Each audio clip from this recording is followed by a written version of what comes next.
প্রিয় দর্শক, বাংলা ভিশনের এই উৎসব আয়োজনে আপনাদের স্বাগত। সঙ্গে আছি আমি রিচি সোলাইমান, আরও রয়েছেন মোশাররফ করিম। কেমন আছেন মোশাররফ ভাই? হ্যাঁ, ভালো, অনেক ভালো আছি। কেমন লাগছে? আপনাকে অনেক ভালো লাগছে। আমাকে? Thank you. অনুষ্ঠানটা কোনো শুরু হয়নি, ভালো লাগা মন্দ লাগা কিছু বুঝতে পারছি না, এবং it will depend on you. আমার উপর ডিপেন্ড করছে? হ্যাঁ। কেন, এটা উল্টো হতে পারে না? আপনার উপর ডিপেন্ড করতে পারে না? আমি তো হোস্ট না, সরি, আমি গেস্ট। তো আজকে আপনি যেভাবে চালাবেন ওভাবে চলবো, চালাতে না পারলে স্থবির থাকবো, দ্যাটস অল। আমি তো চাবুক দিয়ে চালাই। প্লিজ, কেউ কেউ কিন্তু এগুলো ভালোবাসে, চাবুক টাবুক মাইটে ভালোবাসে। তো এখন এক ধরনের অস্বস্তির মধ্যে আছি। কেন অস্বস্তি? কেন? সুন্দরের সামনে আমার অস্বস্তি হয়। অ্যাজ ইফ আপনি মানে আমাকে প্রথম দেখলেন, আমি আপনার সামনে প্রথম আসলাম। না, আজকে অন্যরকম সুন্দর লাগছে, এরকম লাগে নাই কখনো। আচ্ছা, ওকে। আচ্ছা, আমার কিন্তু আজকে অনেক কথা জানার ইচ্ছা, কারণ মাঝখানে অনেকদিন আপনার সাথে আমার দেখা হয়নি। তো আমি কি একটু জানতে পারি যে আপনি ঈদে কি কাজ করলেন? সাগর জাহানের দুটো সিরিজ করলাম, তার মধ্যে একটা হচ্ছে এভারেজ আসলাম। তারপরে অনেকগুলো কাজ, আমার এই মুহূর্তে নাম মনে নাই, আবার মাঝখানে মনে পড়লেই বলবো। হ্যাঁ, দেখা যাচ্ছে যে সারা জীবনেও হয়তো এত কাজ করিনি যত কাজ এখন করতে হয়, ঠিক না? এখন করতে হয়। অবশ্য আমার সারা জীবনের ব্যাপারটাই এরকমই ঘটছে। আমার মানে আমি যখন থেকে শুরু করছি তখন থেকে তো আসলে একটা ফ্লো শুরু হয়েছে। মানে আপনি তো কাজের দিক থেকে আমার চেয়ে সিনিয়র। মানে ওই কাজের দিক থেকে সিনিয়র, ওই জন্য মানে মিডিয়ার কাজের ক্ষেত্রে। আপনি কি আমাকে আপনি করে বলেন স্ক্রিনের বাইরে? না, স্ক্রিনের বাইরে সেই সুযোগটা নেই, তখন তো তুমি করে বলতেই ভালো লাগে। হ্যাঁ, প্লিজ এখন আমাকে আপনি তুমি করে বলেন, যদি দর্শকদের ভালো লাগে আর কি। দর্শকদের নিশ্চয়ই ভালো লাগবে। মিডিয়ায় তো কাজ তুমি আমার চেয়ে আগে করো আর কি। তখন যে অবস্থাটা ছিল, বা আমি যখন কাজ শুরু করছি তখন থেকে তো আসলে চ্যানেল অনেক বেড়ে যাওয়ায় যে কাজের যে ব্যাপ্তি, হ্যাঁ বেশি কাজ করা, আর বেশি কাজ করলে তো আসলে কাজ এনজয় করা যায় না। কাজে এনজয় করা যায় না, কোয়ালিটি থাকে না, এটা খুবই মানে কঠিন সত্যি। হ্যাঁ, আমরা হয়তো অনেক সময় শাক দিয়ে মাছ ঢাকার চেষ্টা করি যে না সম্ভব, কিন্তু আসলে এটা সম্ভব না। তুমি কি বলতে যাচ্ছ যে এটা এই অবস্থাটা আসলে কতদূর ভালো কতদূর মন্দ সেই বিষয়ে আমরা যেতে চাইবো? সেটা তো অবশ্যই যেতে চাই, কারণ আমি তো আসলে এরকম একটা সত্যি সবসময় মানি যে যখনই কোয়ান্টিটি বেড়ে যাবে কোয়ালিটি ডিক্রিজ করবেই। হ্যাঁ, করবেই। এটা একেবারেই একটা ইউনিভার্সাল ট্রুথ, মানে সবকিছুর তো একটা সীমা আছে, সবকিছুরই একটা সীমা আছে। এটার অনেকগুলো জিনিস আসলে আমাদের এখান থেকে কমে গেছে, খুব আস্তে আস্তে কমে গেছে, আমরা টের পাই নাই। এবং ভবিষ্যতের নির্মাতারা বা ভবিষ্যতের অনেকেই হয়তো জানবেন যে নাটককে কি আবার শিল্প নির্দেশক লাগে নাকি? একজন আর্ট ডিরেক্টর যে দরকার, সেই আর্ট ডিরেক্টর এখন নাটকে আমরা পাই না। ইভেন নাটকে কস্টিউম ডিজাইনারও কিন্তু অনেক প্রয়োজন, সেটাও তো আমরা পাই না। না, মোটেও নাই, একদমই না। একজন ভালো মেকআপ আর্টিস্ট দরকার যে চরিত্র অনুযায়ী মেকআপ দেবে, গেট আপ দিতে পারে, সেরকমও পাওয়া যায়। এখন এই ঘটনাটা ঘটলো কেন? কারণ হচ্ছে ঘটনাটা ঘটার প্রধান কারণ হচ্ছে যে তাইলে এই তিনজন লোককে টাকা দেওয়ার দরকার নাই, টাকা খরচ যাবে। আচ্ছা না, কিন্তু আসলে এই বিষয়টা তো ওই যে বাজেটের উপরেও ডিপেন্ড করছে, তাই না? হ্যাঁ, এখন বাজেটটাও তো দিন দিন কমে যাচ্ছে। এখন আমার কাছে যেটা মনে হচ্ছে যে এই যে বাজেটটা যে কমছে, বাজেটটা কি আসলে কমার প্রয়োজন আছে? আমার কাছে সেটা কিন্তু মনে হয় না। কারণ আমি আমার জায়গা থেকে বলবো যে দর্শক কিন্তু নাটকটা দেখতে পছন্দ করে এখনো। হ্যাঁ, আমি আমারটুকু জানি বিধায়ী আমি বলবো, দর্শকদের আমাদের সেই জিনিসটা সেভাবে দেওয়া উচিত। এখন নাটকের বিকিকিনি যাদের হাতে যারা করছেন, আমরা ফিল্ডে যারা আছি, আমরা যারা ফিল্ডে, একজন ক্যামেরাম্যান, একজন ডিরেক্টর, অ্যাক্টর, অ্যাক্ট্রেস, আমরা কিন্তু সবাই একটা টিম হয়ে কাজ করি এবং আমরা ফিল্ড ওয়ার্কার। সেই জায়গায় খেয়াল করলে দেখি যে বিষয়টা, আমি সরাসরি বলবো, আমাদের প্রেমে চলছে বিষয়টা। উই লাভ ইট, আমরা এটাকে ভালোবাসি, সত্যি আমরা ভালোবাসি বলেই এখনো কাজ করছি। হ্যাঁ, ভালোবেসে ফাইনালি, কারণ আমরা যেহেতু একদম সম্মুখ সমরে আছি, আমরা কখনো মনে হয় যে এই শটটা না ভালো হয় নাই, আরেকবার দেই, বা তখন হয়তো রাত 1টা বাজে, কিন্তু রাত 1টায় তো আমার এখন জিনিসটা হচ্ছে যে রাত 1টায় তো আমার কাজ করার কথা না, রাত 12টা পর্যন্ত আমার কাজ করার কথা না, আমার কাজ করার কথা 10টা পর্যন্ত। তারপরেও আমি মানে আমার কথা বলছি না, সকলের কথাই বলছি, তারপরেও আমরা যে বিরক্ত হওয়ার পরেও আমরা কিন্তু শিল্পের সাথে কম্প্রোমাইজটা করতে চাই না, মনে হয় যে না ভালো হয় নাই, ভেতরে একটা খচখচ করতে থাকে। মানে প্রত্যেকের মতো করে যার যার যে যতটুকু পারে, যেমন আমার স্যাটিসফ্যাকশন যে না আমি স্যাটিসফাইড না, আর একটা টেক দেই, ক্যামেরাম্যান বা ডিরেক্টর বলতেছে আর লাগবে না, আর লাগবে না, আর লাগবে না, মানে টাকা নাই রে বাবা, আর লাগবে না। আর লাস্ট 1 বছরে কিন্তু আরেকটা জিনিস দেখলাম, সেটা হলো যে কোনো ডিরেক্টর 1 ঘন্টা নাটকের জন্য যখন আমাকে ফোন করে, তো তখন আমি বলি যে সে ফর 18-19 রিচা আপনার 18-19 লাগবে, তার মানে হ্যাঁ 18-19-20। আমার মাথায় কিন্তু ওটা সবসময় থাকে যে একটা 1 ঘন্টা নাটকের জন্য একটি আর্টিস্টের মিনিমাম 3 দিন সময় লাগে, খুব ভালো না মোটামুটি ভালো করে বানাতে হলেও লাগে। তো সে বলে না না 20 না 18-19, 20 না 18-19। তো এটাও আমার বুঝতে আসলে অনেক টাইম লেগে গেছে যে খরচ, কারণ খরচ একদিন বাড়লেই সে পোষাতে পারবে। বিষয় হচ্ছে যে আমরা যদি ওই প্রেমের কথা বলি, তো প্রেমিক তো আসলে তৃপ্ত হইতে চায়, প্রেমিক তৃপ্ত হতে চায় ডেফিনেটলি। এখন এই অতৃপ্ত বাসনা নিয়ে ঘুরে বেড়াচ্ছে কিছু প্রেমিক, আমাদের অবস্থাটা কিন্তু তাই। একজন ডিরেক্টর অতৃপ্ত বাসনা নিয়ে ঘুরে বেড়াচ্ছে, তার বুকের মধ্যে জ্বালা যে আমি স্যাটিসফাইড না, আমি আজকে একটা দারুণ শট নিয়ে বাসায় ফিরতে পারলাম না। যে ওয়ার্কটা হওয়া উচিত এরকম যে একজনের নাটকের প্রডিউসার বা স্পন্সর যারা করছেন বা চ্যানেলের লোকজন সব কিছু মিলিয়েই তো কাজটা হয়। এখন ফিল্ডে একদল আছে আর একদল ফিল্ডের বাইরে আছে। ফিল্ডের আমার কাছে মনে হচ্ছে ফিল্ডের বাইরে থাকার কারণেই তারা কি বাস্তবতাটা টের পাচ্ছে না, তাহলে তাদের একটা চমৎকার চরিত্রের দুপুরে তাদের আমন্ত্রণ জানিয়ে একটি তাদেরকে দিয়ে অভিনয় করানো হোক না, অভিনয় না করুক অ্যাটলিস্ট জাস্ট এমনি বসে থাকুক, হ্যাঁ রাত 12টা-1টা পর্যন্ত শুটিং এর সঙ্গে থাকলে কি কি লাগবে না লাগবে সেটা হচ্ছে একটা সরেজমিন তদন্তের মধ্য দিয়ে তাদের মর্মমূলে প্রবেশ করতে পারে। আরও নানান ধরনের অসঙ্গতি তৈরি হয়, কিন্তু এইসব কারণেই তৈরি হয়। যেমন ডেফিনেটলি আমার ব্যাপারে তোমার একটা অভিযোগ আছে যেটা আমি আমার চোখে পাইছি, মুখে পাই নাই। কিরকম? তো ভীষণ ভদ্র, যে কারণে বলো নাই, যে যেমন সেটে দেরি করে গেছি এবং সেটে দেরি করে গেছি এবং তারপরেও যে মোশাররফ ভাই শুনেন, আই ক্যান ফিল আপনি আগের দিন যেই সেটে কাজ করেছেন আমি জানি আপনি রাত একটা মানুষের পক্ষে এটা সম্ভব না। ওই জায়গাটায় আমি যেতে যাচ্ছিলাম, ওই জায়গাটায় যেতে যাচ্ছিলাম, রাত 1টা পর্যন্ত আমাকে কাজ করতে হচ্ছে কেন? কারণ আমি অসুস্থ প্রেমিক, আমি অসুস্থ প্রেমিক বলেই আমাকে ওই মুহূর্তে ওই শর্ট ওই সিকোয়েন্সকে আমি কম্প্রোমাইজ করতে পারছি না, আমার রাত 1টা পর্যন্ত করতে হচ্ছে। আমি কিন্তু আর একটা দিন দিতে পারি, কিন্তু সেই দিনটা ডিরেক্টর নিতে পারবেন না, কারণ হচ্ছে বাজেটটাকে ওই জায়গায় নিয়ে অসহায়, সে পারবে না, সে তো নিজের পকেট থেকে এভাবে করে খরচ করতে পারবে না। তো আসলে তার চেয়ে কি ঢাকা মেডিকেলের রক্ত বেচি।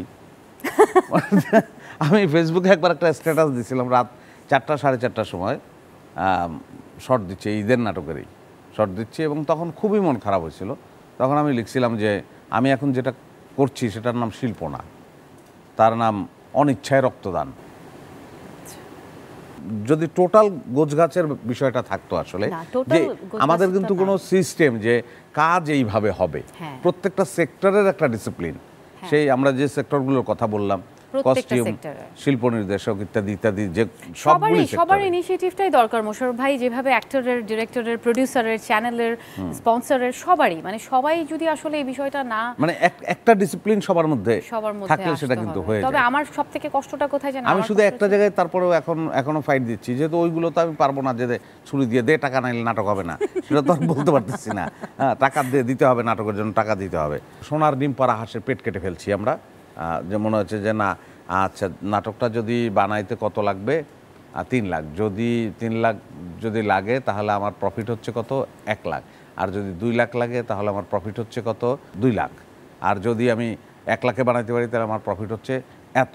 তো আমি শুধুমাত্র গল্পটা হয়ে যায় ওই রকম, ওই ইসের মতো 1 লাখ পাঞ্জাবি বানাইছে, পাঞ্জাবি বানানোর পরে একটু কাপড় বাঁচছে তার, তো সে বলছে যে এটা দিয়ে কি করা যায়, তো দর্জি বলছে যে একটা টুপি বানায় দেন। বলছে ঠিক আছে, কিছুক্ষণ পরে ঘুরতে গিয়ে তার মনে হয়েছে যে দর্জি চুরি করবে কাপড়, এসে বলছে 2টা টুপি হবে না, দর্জি বিরক্ত হয়েছে, বলছে হবে 2টা। আবার ঘুরে গিয়ে তার মনে হয়েছে যে না এ তো কাপড় চুরি করবে, তার মনে থেকে যাচ্ছে না, ভাই আমার মনে হয় 4টা টুপি হবে, আপনি কি বলেন? দর্জি বলছে হ্যাঁ। এরকম করে করে সে যাচ্ছে আর এসে আরও টুপি বাড়াচ্ছে, ফাইনালি গিয়ে ফিক্স হয়েছে যে 7টা টুপি হবে ওই কাপড়ে। তারপর সে যেদিন টুপি নিতে আসছে তখন এই সাইজের 7টা টুপি বানাইছে, বলে যে এটা কী টুপি বানাইছেন, এটাকে মাথায় লাগবো, সুতা দিয়ে দরজার সামনে টানায় রাখবেন, যাইতেও লাগবো আইতেও লাগবো। তো ব্যাপারটা হচ্ছে ওই জায়গায় আমরা যখন লাভ শুধু হিসাবেই করতে থাকবো যে এই এই এই এই এই, তখন তো যে হাঁস মারা যাচ্ছে, যে সোনার ডিম পাড়া হাঁস যে মারা যাচ্ছে, সেটার আর কোনো খবর থাকবে না। ব্যাপারটা হচ্ছে এই জায়গায়, এখানে কোনো স্কুল নাই, মানে ইনস্টিটিউশন নাই সে অর্থে, কিন্তু এত অসাধারণ পরিচালক আমাদের এখানে তৈরি হয়েছে, এত অসাধারণ মানে ক্যামেরাম্যান আমাদের এখানে তৈরি হয়েছে, এবং অনেক অনেক ভালো অভিনেতা অভিনেত্রী আমাদের এখানে আছে। কিন্তু প্রিয় দর্শক, অনুষ্ঠানের এই পর্যায়ে ছোট্ট একটা বিরতি নিচ্ছি।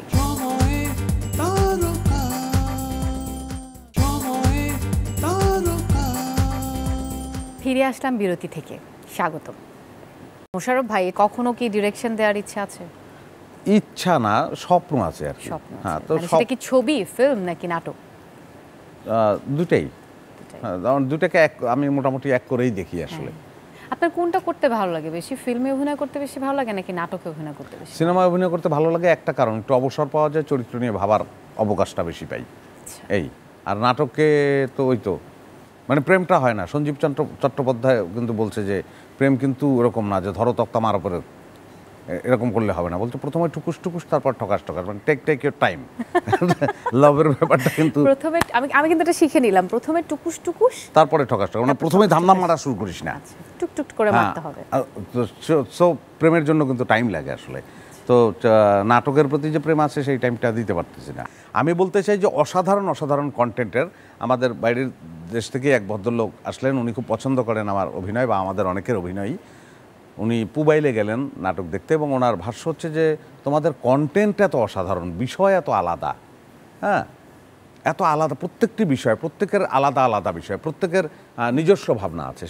সেখানে উনি ওনাদের কথাও কিছু বললেন যে আমাদের কিছু কাজ দেখলে মনে হয় যে সব কাজের পরিচালক একজন, কিন্তু তোমাদের এখানে খুব আলাদা কন্টেন্টগুলো আলাদা, কিন্তু তোমাদের একটা খুব বিনয়ের সঙ্গে বললেন যে একটা জায়গায় ঝামেলা যে ব্যবস্থাপনার জায়গাটা আর এত কম কস্টিংয়ে করবা কি করে। বিষয়টা হচ্ছে যে আপনি যে কন্টেন্টের কথা বললেন যে দেখা যায় যে আমি ব্যক্তিগতভাবে কিন্তু অনেক সময় এটা ফেস করেছি যে যেমন আপনি নতুন ছেলেদের সঙ্গে, মানে নতুন ডিরেক্টর, সে হয়তো নতুন কাজ করছে, আগে একটা দুটা বানিয়েছে, আপনি তাদেরকে অনেক প্রেফার করেন। হ্যাঁ, অনেক প্রেফার করেন, একটা কারণ আছে যে আপনি চান যে ছেলেপেলেরা নিজের পায়ে দাঁড়াক, স্ট্যাবলিশ হোক। আমি যেমন একটু ভয় পাই কারণ ম্যাক্সিমাম সময় আমার ক্ষেত্রে দেখা গেছে যে আমাকে কন্টেন্টটা দিয়ে গেল, আমার খুবই ভালো লাগছে, গল্প ভালো লাগছে, সব কিছুই খুব ভালো লাগছে, কিন্তু শুটিং করতে গিয়ে এক্সিকিউশন এবং শুটিংটা শেষ হওয়ার পরে নাটকটা যখন আমি দেখলাম তখন আমার মনে হচ্ছে যে আসলে আমি যা ভেবেছিলাম, হয়তো আমি ভেবেছিলাম এই, সেটা হয়েছে এই। ওইটার কারণ কিন্তু ওইটা যে ওর যে স্কুলিং না থাকার কারণে তুমি গিয়ে ওর প্রি প্রোডাকশনটা পাও না, তুমি গিয়ে ওই প্রপস পাচ্ছ না। তুমি একদম সকালবেলা তুমি ওখানে যাওয়ার পরে একজন শিল্পীর জন্য যে ম্যানারটা লাগবে সেটা কিন্তু সত্যি কথা, আসলে আমরা শিল্পী তো আসলে, তাই না? সেখান থেকেই তো ঝামেলাটা শুরু হয়ে যায়। আর শিল্পী তো সেন্সিটিভ, একটু টোকা দিলেই তো তার ঝামেলা হয়ে যায়, একটু মানে আমার হয় আর কি। তো সেই জায়গা থেকে তাকে যে ডিল করা, এবং তুমি আসলে সেটা গেছো কেন, একটা অসাধারণ অভিনয় করার জন্যই কিন্তু যাওয়া, আর তো কারণ নাই। টাকা পয়সাটা তো আমার তো এরকম হয় না যে একটা নাটকও মুকেশে রিকোয়েস্ট করছে ভাই একটু টাকা কম দেন, তো আমি চিন্তা করলাম আচ্ছা ঠিক আছে ও 5,000 কম দেবে, তো অ্যাক্টিংটার মানটা একটু কমায় দেই। এটা তো আমরা করি না, এবং এটা তো সম্ভব না। সো আমরা অ্যাক্টিংটা করি আসলে অ্যাক্টিং এর জন্যই, আর টাকাটা লাগে বলে নেই। আর যদি এরকম হতো যে টাকা পয়সা লাগে না, আমি কিন্তু নিতাম না। এরকম কি হয় কিনা আমি জানি না, যে হয়তো একজন ভালো ডিরেক্টর আমাদেরই পরিচিত, সে একটা চ্যানেল থেকে যে স্পেসিফিক বাজেটটা পেয়েছে, সে হয়তো আমাকে এসে বলছে যে আপা বা রিচি, আমি আসলে আমার নাটকটা বানানোর পর হয়তো আমার 5,000 টাকা থাকবে, বা নাও থাকতে পারে, আমার পকেট থেকে 5,000 টাকা দিতে হতে পারে। তো সেই ক্ষেত্রে তখন হয়তো আপনি নিজেই বলেন না, বা আমিও কিন্তু বলি যে আচ্ছা আগে কাজটা করি। হ্যাঁ, কারণ আমার তো অভিনয়ের ওই তৃষ্ণাটা আছে, আমি অভিনয়টা করতে চাই, ওই ক্যারেক্টারটা প্লে করতে চাই। তা বলি আচ্ছা ঠিক আছে, আগে তুমি বানাও, পরে কাজ শেষ হওয়ার পরে টাকা থাকলে দিও। ওই কথাই আমরা এতক্ষণ ধরে বলছি যে তৃষ্ণা কিন্তু ওই ছেলেটিরও। আরেকটা কথা আমার খুব মনে হচ্ছিল, সেটা হচ্ছে যে এখন ভালো নাটক বলতেই কিন্তু মনে হয় যে মানে কমেডি নাটক যেগুলো দেখলে মানুষ হাসে, কিন্তু আমি কিন্তু এটা বন্ধাত্ব একটা। হ্যাঁ, মানে ভালো নাটক মানে কি শুধু হাসির নাটক তা কি না? শুধুই তো হতেই পারে না। ভালো নাটক বলতে তো আসলে অনেক কিছু হতে পারে, মানে আমার কাছে মনে হয় একটা হরর নাটকও হতে পারে। ওই তো ফাইনালি গিয়ে হচ্ছে যে এটা ঠিকঠাক মতন এটার প্রেজেন্টেশনটা হলো কিনা, একদম গড়পড়তা শুধু কমেডি হইতে হবে। এবং আমাদের হয় কি, আমাদের বন্ধাত্ব তো এই জায়গায়, যা আমি আমার কথাই বলি যে আমি একটা নাটকে অভিনয় করলাম, করার পরে সেটা খুবই হিউমারাস এবং দর্শক খুব নিল, তারপরে জাতি ভাবতে শুরু করলো যে ওনাকে এখন এই জাতীয় 50টা ক্যারেক্টারে অভিনয় করানো হোক। আপনি তখন সিদ্ধান্ত নিতে পারেন না যে না আমি এটা তো করলাম, এটা আর আমি করব না? এটা আমার একটা চারিত্রিক দুর্বলতা আছে, আমি স্বীকার করি। Thank you. আমার মনে হচ্ছিল যে এটা আমি পাশ কাটাই, কিন্তু পাশ কাটাবো না। সত্যি কথা হচ্ছে যে আমি অনেক সময় পারি না। মোশাররফ ভাই, কমেডি নাটকই কিন্তু মানুষ দেখতে বেশি পছন্দ করে, কিন্তু কমেডির সাথে সাথে তো আমাদের একটু ব্লেন্ডও করা উচিত, তাই না? সেই ব্লেন্ডিংটা কিন্তু হচ্ছে একটু না, অনেকখানি ব্লেন্ড করা উচিত আমার কাছে মনে হয়। মানে সব হবে মানে এবং দর্শক প্রত্যেকটাই যেমন ভালোভাবে কমেডি দেখতে ভালোবাসবে, সেখানে স্টোরি যেগুলোতে থাকে, যে অ্যাডভেঞ্চারাস হোক বা যেখানে যে কোনো গল্প, হরর, ইভেন হররও যদি আমরা বলি, হরর নাটকও দেখতে ভালো লাগে। আমার কাছে মনে হয় যে নির্মাতার বা চ্যানেলের বা পেছনের যোগানদার যারা, তাদের পিপাসাটা থাকতে হবে যে সামথিং নিউ। কিন্তু আবার সেই পেছনেই আসলে চলে যেতে হচ্ছে, সামথিং নিউ আমি কিভাবে ভাববো, আমার সেই ব্যাকআপটা তো থাকছে। সেটাই, তখন হয় কি প্রেসার হয়ে যায়। প্রেসারটা কোথায় হয়, যে একটা কমেডি নাটক হিট করলো, আচ্ছা চ্যানেল কমেডি চাচ্ছে, এবং আচ্ছা তখন একজন খুব, যে আমি কাউকে ছোট করছি না, যিনি আসলে হিউমারাস নাটক বা কমেডি বলি যাই বলি, যেটাকে উনি অতভাবে বোঝেন না, এরকম একজন নির্মাতাও তখন হচ্ছে যে উনি কসরত করতে থাকেন একটি কমেডি বানানোর জন্য, এবং সেই স্ক্রিপ্ট থেকে তখন দর্শক মজা পায় হচ্ছে একজন অভিনেতার ব্যক্তিগত নৈপুণ্যে। গোটা গল্পের মধ্য দিয়ে যে একটা রস উঠে আসা, সেটা হয়তো আসছে না। একটি সিকোয়েন্সে একজন অভিনেতা তার চোখের কাজ, তার ডেলিভারি বা এইসবে দর্শক চমৎকৃত হলো, এবং সেটা কিন্তু আসলে ভালো লক্ষণ না, তাতে কিন্তু গল্পটা মারা যাচ্ছে। প্রিয় দর্শক, ছোট্ট একটা বিরতি নিচ্ছি।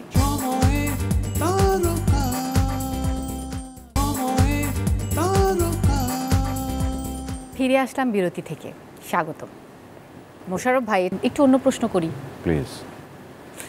অভিনয় ছেড়ে দিলে কি করবেন? আমার ইমিডিয়েট বড় বোন, ওর নাম শাহিনুর, ও খুব ছোটোবেলা, আমরা দুজন ফ্রেন্ডের মতোই একসঙ্গেই বড় হয়েছে। ও আমাকে বলতো যে আল্লাহ মাফ করো, মানে বলা ঠিক হবে না, ও বলতো যে তুই তো চাপাবাজি ছাড়া আর ভিক্ষা ছাড়া কোনো কিছুতে সাইন করবি না। তো আমার ভয় লাগে যে অভিনয় ছেড়ে দিলে কি করবো। এই যে আমাদের সময়টা চলে যাচ্ছে, সব আছে, অভিনয় করছি, টাকা আসছে বা দেখছে না, বা আমরা যুদ্ধ করছি, আমরা কথা বলছি আমাদের ব্যর্থতা নিয়ে, কিন্তু সময়টা যেটা চলে যাচ্ছে। টাকা মানুষ আসলে ভয়ে রোজগার করে, আমার এটা মনে হয়। সেটাই, আতঙ্কে টাকা রোজগার করে, আমার কি হবে। আমি এটাও কিন্তু আজকে একটা মজার জিনিস শিখলাম, না আতঙ্কে টাকা রোজগার করে, আমার এটা এই মুহূর্তে মনে হলো যে আমার কি হবে। আমি যে তার খুব একটা বাইরে তাও না, এটা আমার অসাধারণ কোনো গুণ তা না, আমার বৈশিষ্ট্যটাই আমি বলছি, আমার বৈশিষ্ট্যটাই পছন্দ করেন, সেটা আমরা সব সময়ই দেখেছি। সেটাই আমার কাছে মনে হয় যে আমার আফসোস লাগে সময়টার জন্যই, যে আমি সময়টার জন্য আমরা কখনো আর ফিরে পাবো না, যে কারণে আমি আসলে ডিসিপ্লিন, ওই যে বললাম যে আমার দোষ আছে চরিত্রের, আমি না বলতে পারি না, আমি না বলতে হবে, আমার না বলতে হবে। এটা আমি আপনাকে আরো অনেকবার বলেছিলাম, মোশাররফ ভাই, আপনি না বলেন। আর মুশকিল হচ্ছে ওই জায়গায় যে আমি শিল্পী হওয়ার কারণে আমি একজন অন্য প্রফেশনের বা একজন রাফ, মানে এটাও বলা হতো মুশকিল, যে মনে হয় শিল্পীরা গ্রেট, অন্য প্রফেশনাল লোকরা গ্রেট না, মানে কিন্তু শিল্পীদের তো একটা নরম ব্যাপার থাকে, শিল্পীদের বারবার বিনয়ের সঙ্গে বলে যে না ভাই আমি পারবো না, না ভাই আমি পারবো না, কিন্তু শিল্পীর কিন্তু একটা মেজাজ আছে, 10 বারের বারে 11 বারে শিল্পী কিন্তু একটি অকথ্য কথা বলে বসবে, যেটা আমি এখন বলতে পারছি না, যে আমি যে এতবার না বললাম তুমি শুনিস না, সেইটা তো বলা যায় না আসলে, একজন আর্টিস্ট হয়ে ওটা একটা ঝামেলা, বা সেটার একটা টেকনিক আছে, ডেফিনেটলি তুমি পারো, অনেকে পারে, আমি কেন পারি না, আমাকে পারতে হবে। আপনার একটা ক্যারেক্টারের বৈশিষ্ট্য হতেই পারে যে আপনি এটা পারেন না, কিন্তু আল্লাহর রাস্তায় তুমি এই অনুষ্ঠান শেষে আমার শিখিয়ে দিও। আমি মোশাররফ ভাই, এটা আপনাকে আমি এর আগেও শিখাইছি অনেকবার, আমি আর শিখাতে পারবো না, এটা যেদিন হবে অটো হয়ে যাবে। মোশাররফ করিম, আপনার কি এটা অরিজিনাল নাম নাকি? আমার অরিজিনাল বাবা মার দেওয়ার নাম হচ্ছে মোশাররফ হোসেন। আচ্ছা, এটা করিমটা কোথা থেকে আসলো? করিম হচ্ছে আমার বাবার নাম। আমার এই প্রফেশনালি এখানে যখন অ্যাক্টিং শুরু করি, আমার বাবাও অভিনয় করতেন, কিন্তু উনি কোনোদিনই পর্দায় আসেননি, স্টেজে, এবং তাও গ্রামে। স্কুল কলেজে কি আপনাকে সবাই মোশাররফ করিমই ডাকতো নাকি মোশাররফ? মোশাররফ ভাই, আপনার ভবিষ্যৎ কোনো পরিকল্পনা কি আছে? না, সেটাই আমার মনে হয় আপনাকে দেখে, মানে সময়ের স্রোত যেদিকে নিয়ে যাবে আপনি সেদিকেই যাবেন। কোনো পরিকল্পনা, কিন্তু কোনো সাময়িক প্ল্যান তো থাকে যে আগামী 2 বছর আমি এটা করব? না, আমার কোনো সাময়িক প্ল্যানও নাই। প্রত্যেকটা জিনিসেরই আসলে পজিটিভ নেগেটিভ দুটো দিকই থাকে। হ্যাঁ, আমি যখন প্ল্যান করে রাখবো যে দিস ইজ ফাইনাল, আমি এটাই করব, তারপর ওটা নাও হতে পারে, তখন কিন্তু মানুষের মধ্যে অনেক ধরনের ফ্রাস্ট্রেশন। আমার একটা প্ল্যান আছে, একটা প্ল্যান ভেতরে, মানে বিল্ট ইন যেটা আছে, আমি চলতে মানে কেমন করে যেন আমার মনে হয় যে আল্লাহ আমাকে ঠিক, আমি ভালোটা পছন্দ করি আর কি, যে রাস্তাটা নিয়ে যায় ফাইনালি দেখি রাস্তাটা খারাপ না, ভালো, এই মানে ছেড়ে দেয়া আর কি। সেটার জন্য আমি আরেকটা কথা বলবো যে ক্রেজিনেসটা আসলে আমার কাছে মনে হয় না ভালো। ক্রেজিনেসটা আমার কাছে রাক্ষসের কাজ মনে হয় বরাবরই। রাক্ষসের কাজ? রাক্ষসে অনেক মজার আমি কিন্তু শিখলাম এবার আজকে। না, এটা আমার একান্ত মতামত, আমার ব্যক্তিগত মতামত। কারণ ক্রেজি হলেই প্রেমটা নষ্ট হয়। ক্রেজি হলেই প্রেমটা নষ্ট হয়। আমি যদি তোমাকে ভালোবাসি, আমি যদি, আমার ক্রেজিনেস হচ্ছে ওইটা যেটা তোমাকে ডিস্টার্ব করবে। আমি যদি তোমাকে ভালোবাসি তাহলে এমন কিছু যখন আমি করা শুরু করবো যেটা তোমার মনে হবে যে তো বিরক্তিকর, যেটা আমাকে স্পেসটা দিবে না, যে আমি নিঃশ্বাস নিতে পারছি না। আমার কাছে মনে হচ্ছে আমি যা ভালোবাসি ওটা ভালোই বাসতে হবে, আর আমার কোনো দায়িত্ব নাই। আমাকে ভালোই বাসতে হবে, আর যা ভালোবাসতেছি তারও একটা দায়িত্ব আছে। সেটাই, ওয়ান্স আপন এ টাইম সে আসবে। আমার ভাবনাটা এরকম। অবশ্য এটা শুধু আমার কথা না, লালন ফকিরের কথাও তো এটা। অমৃত মেঘের বাড়ি মুখের কথাই কি মেলে রে চাতক, যদি স্বভাব না মেলে। তাকায় আছে, ও বলেই যাচ্ছে ফটিক জল, ফটিক জল, ফটিক জল, ফটিক জল। কিন্তু কারণ মেঘের বাড়ি ছাড়াও আর অন্য কিছু খাবে না, অন্য পানি খায় না চাতক, আর মেঘের বৃষ্টিই লাগবে। আর ও বলেই যাচ্ছে, এবং একসময় কিন্তু নামে, সহজে নামে না, কিন্তু নামে। তো প্রেম তো সহজ না আসলে। প্রেম সহজ হওয়া উচিত না, প্রেম সহজ হওয়া উচিত না। আর সেই নামার অপেক্ষায় আমাদের ব্রেকআপ হয়ে গেছে 2 দিনের মাথায়। আমি বলতে চাচ্ছি যে তাহলে প্রেমটাও হয় নাই, কিছুই হয় নাই, কি জানি একটা হয়েছে এবং ব্রেকআপ হয়ে গেছে। সেই নামার অপেক্ষায় কিন্তু আমরা দুজনই থাকলাম। হ্যাঁ মোশাররফ ভাই, আমরা অলমোস্ট অনুষ্ঠানের শেষের দিকে। আমি জানি না আমাদের দর্শকের কেমন লেগেছে আমাদের এই বিশেষ আয়োজন। অনুষ্ঠানে আমরা অনেক ধরনের কথাই বলেছি। আমার মনে হয় ভালো না লাগার সম্ভাবনা আছে, কারণ হচ্ছে আমরা ব্যক্তিগত এবং আমাদের সমস্যা পাওয়া না পাওয়া সবকিছু নিয়ে আমরা বলেছি। এটাও ঠিক, এইসব বিষয়ে বোধহয় দর্শকদের আগ্রহও আছে। আগ্রহ আছে নিশ্চয়ই। ও দর্শক অনেক কিছু, আমাদের অনেক কথা যেটা স্ক্রিনের বাইরে তারা জানতে চায়। তো আমারও কিন্তু অনেক রিলিফ লাগছে। আমি জানি না আপনার কতটা রিলিফ লাগছে। হ্যাঁ, রিলিফ লাগছে, একটু হলেও তো লাগছে। রিলিফ লাগছে, কিন্তু আমার আসলে রিলিফ লাগবে এই যে কথাগুলো নিয়ে কাজ করলাম, কথা বললাম, এই যে নাটক বাস্তবায়ন। হ্যাঁ, বাস্তবায়ন। আমি আমার দৃঢ় বিশ্বাস যে এই চ্যানেল থেকেই সেই ভাবনাগুলো ঘটবে ভালো করে। নিশ্চয়ই সবাই বাংলা ভিশনে শুনতে পাচ্ছেন যে সবকিছু শুরু যেন এখান থেকেই হয়। অনুষ্ঠানের শেষে আমি জানি আপনি অনেক ভালো কবিতা আবৃত্তি করেন, আমি কিন্তু একটা কবিতা শুনবো, এবং সেটা অবশ্যই আপনার লেখা। আমি লেখার চেষ্টা করি, সেগুলো কবিতা হয় কিনা জানি না। আপনি শুটিংয়ে অনেকদিন আমাকে শুনিয়েছেন। হ্যাঁ। প্রিয় দর্শক, অনুষ্ঠানের একটা নির্দিষ্ট সময় থাকে, তাই বিদায় নিতে হচ্ছে। ভালো থাকবেন, অনেক অনেক শুভেচ্ছা। কবিতা খুব ছোট একটা কবিতা, প্রেমের কবিতা। তোমাকে কি করে টেনে নামাই ডালের 5 ফোড়নে, লোহার বাসরে সুতানালি গলদ, গলদ থেকেই যায়, গলদ থেকেই যাবে। লোহার বাসরে সুতানালি গলদ, কঙ্কাল হয়ে ভাসে প্রেমিক লক্ষিন্দর, ভাসে বেহুলা জীবন্তে মৃত। তোমাকে কি করে করব কঙ্কালের বেহুলা। খুব সুন্দর।